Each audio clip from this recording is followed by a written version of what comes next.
Magandang morning, magandang afternoon, magandang gabi sa inyo lahat. Hello everyone.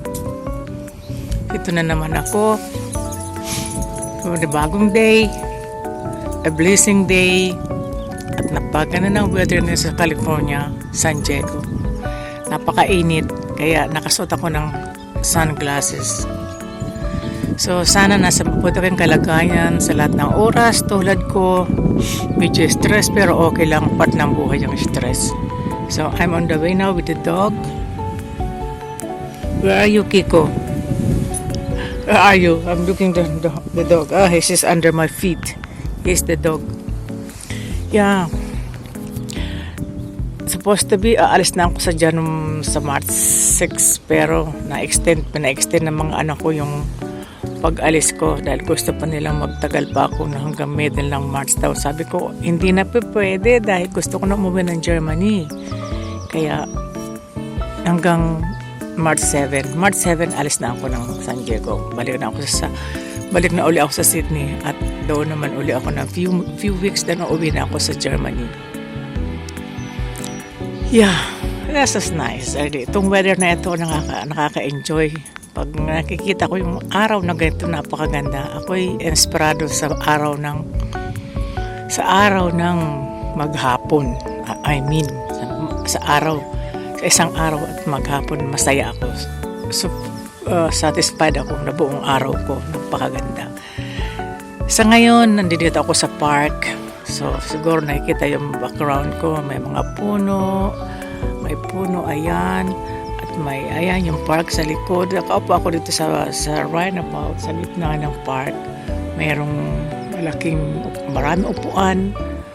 At dito kami ng aso. Ito yung aso sa ilalim mo. Siguro nakikita nyo. Ayan nyo. Naghihintay sa akin. Kaya lang tulad ng dati, tamad maglakad yung aso. Kailangan hilahin ko siya kung gusto niya maglakad. Hinihila ko siya pag few minutes, naglalakad na rin siya kasi napipilitan siyang lumakad. Ngitingala ako ng aso. Sabi siguro ng aso, ba't ka ito salita mag-isa? Wala namang kausap. Yung aso ito napakatalino, marunong, madaling umintindi. Alam niya kung saan ang bahay. Alam niya kung saan nakatira sa si Ana, kung saan ang bahay nila Ana. Alam niya. Kaya, nakakatuwa yung aso na ito.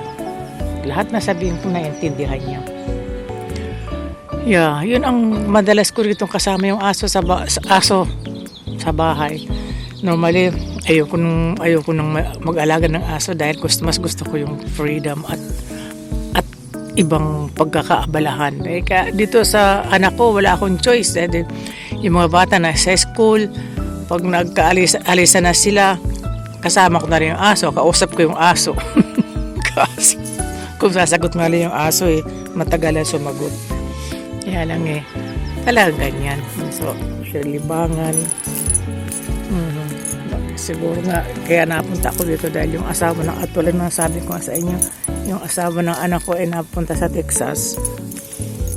Na-destino doon, ang likot naman ng asong ito. Yan, gusto pang makipaglaro. Ay, may dala akong laruan niya. Yeah, get your toys. Pick it up, Kiko. Good boy. Okay, play with it. Very good. Gusto maglakad siguro ng aso. Let's go. Shall we book, Kiko? But pick up your toys. Get your toys. Bring it up. Okay, let's go. Okay, dala niya yung laruan niya. Okay. Yeah. Nakakatuwa yung aso nito eh. Lalaro siya ng isa.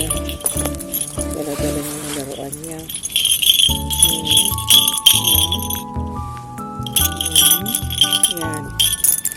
Yan. Yeah, I'm just getting a video from you, Kiko. You're so good boy.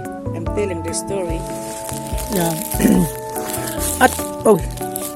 At talaga namang nakakabili ang weather talagang ito. Ito, whole week ngayon. No. Monday, Sunday, Monday. Medyo malamig. Ngayon malamig din, pero ngayon mainit na. Ito ang weather na masyadong magkakaroon ka ng sakit, sipon, sakit ng ulo kasi mainit, tapos malamig sa umaga, tapos sa hapon malamig, ay mainit pagdating ng hapon. malamig na uli. So, ito ang weather ng sipon, magkakasipon ka, magkakasakit ng ulo. Thanks God, mula dapat ako sa California, hindi sa magkat ang ulo ko. Sana naman, sana laging ganun. Kasi ang weather na to, may migraine ako. Alam mo naman, ang siguro may mga migraine, alam nila ang sitwasyon. Pag nasa lamig at umaraw, ayan na yung sakit ng ulo. Salamat, wala. Hindi na pala sakit ng ulo ko. Sana naman huwag akong sakit ng ulo. Kasi pag masakit ang ulo, wala kang mood maglakad-lakad o lagi lang nakahiga. Ayoko naman nakahiga parati. Come on, Kiko, we have to walk. Don't just sit down there. Don't be lazy, boy. Yeah. Ang ganda ng park, no? Sa likod ko. Alaga. Kahit napakalaki ng mga park ito, napakarami. Pero alaga ng mga tao. Alaga nila. Tulad nito, may mga palm tree. Alaga nila. Karamihan tatrabaho sa park na ito. Mga Mexican. Sisipag ng mga Mexican. Kahit ano lang na trabaho para ba Pilipino. Ang Pilipino naman, walang pinipiling trabaho. Basta may trabaho, sige lang. Yun ang kagandahan sa mga Mexican. Wala silang basta may trabaho sila. Yeah. Kasi sa kanila, ang pera nila ay peso. Peso rin sa Philippines. So, malaki ang value nga naman pag nagtrabaho sa United States. Kaya magsisipag talaga sila magtrabaho. Ngayon, come on, Kiko. No. There's a poo there. You are not allowed to go there with poo. Yeah, now we have to go around here. Oh, yes, I have to do some gymnastic now. So, I let you ahead. No, it's better here. You go back there, Kiko. I said I want to do gymnastic. Now, it's just right. It's right. Just have to hold on again and then continue.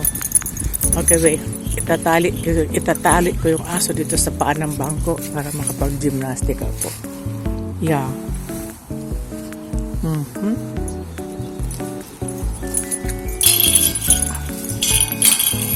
Okay ko. Just a minute. Sorry.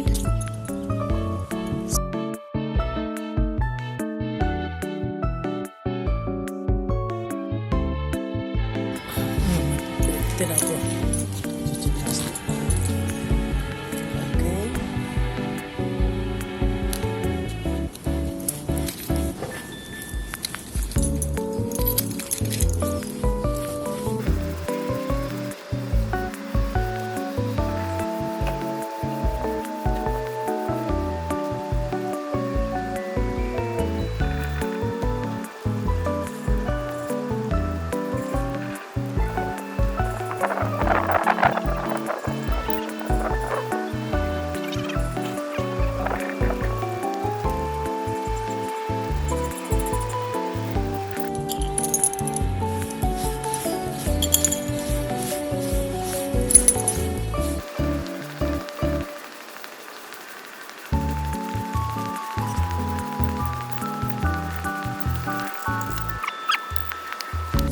Yung aso nakakitang takip ng bottle, kinangat-ngat, kala ko kinangat-ngat.